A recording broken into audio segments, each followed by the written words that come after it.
24 फरवरी 2018 ये वो डेट थी जब हम सब ने एक बहुत ही टैलेंटेड और वेटरन एक्ट्रेस श्रीदेवी को खो दिया था। श्रीदेवी करोड़ों लोगों की इंस्पिरेशन थी। नॉन फिल्मी बैकग्राउंड से आई श्रीदेवी ने इतने सालों में जो मुकाम हासिल किया था वो काबिल तारीफ था, लेकिन 2018 में उनकी अचानक डेथ ने सबको हिला कर रख दिया था। बॉलीवुड की चांदनी ने दुनिया को इस तरह से अलविदा कहा था कि उनके परिवार के साथ साथ करोड़ों फैंस उस खबर तक काफी लंबे टाइम तक बिलीव तक नहीं कर पाए थे।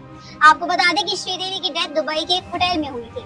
अब साल 2018 के बाद इस बार पहली बार श्रीदेवी के पति और प्रोड्यूसर बोनी कपूर ने उनकी डेथ पर बात की है। उन्होंने श्रीदेवी की डेथ पर ऐसा खुलासा किया है जिसे सुनकर आप सभी हैरान हो जाएंगे। अब द न्यू इंडियन को दिए एक इंटरव्यू में बोनी कपूर ने अपनी पत्नी श्रीदेवी की मौत को लेकर खुलकर बात की।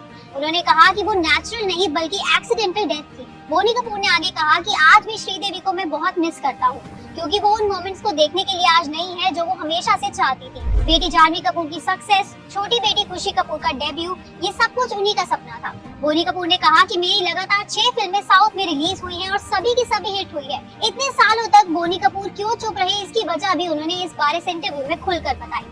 उन्होंने कहा कि वो नेचुरल डेथ नहीं थी, वो एक एक्सीडेंटल डेथ थी। मैंने इस पर चुप रहने का फैसला इसलिए किया था क्योंकि वहाँ पर दुबई में जांच पूछताछ उनसे की जा रही थी जो 24 से 48 घंटों तक वहाँ पर चली थी। बोनी कपूर ने अपनी चुप रहने की वजह का खुलासा करते हुए कहा कि ऐसा करने के लिए उन्हें उस टाइम अथॉरिटीज ने ही कहा था, क्योंकि इंडियन मीडिया का उन पर बहुत दबाव था।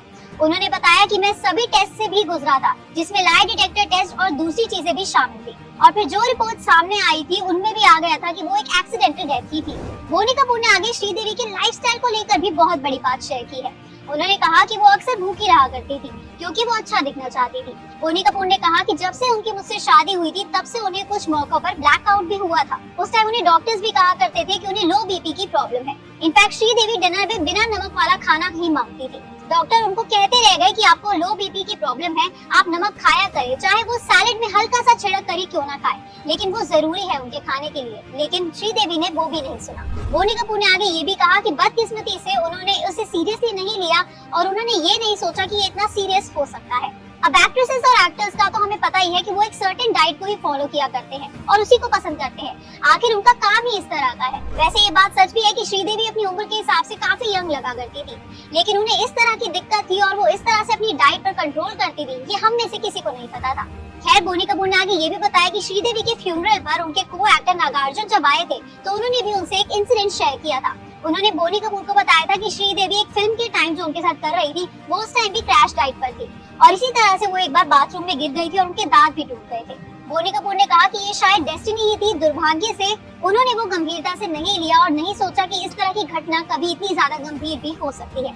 आज श्रीदेवी हम सबके बीच नहीं है, लेकिन ये जाहिर सी बात है कि जानवी कपूर हो, खुशी कपूर हो या फिर उनके हस्बैंड बोनी कपूर हो, उन्हें उनकी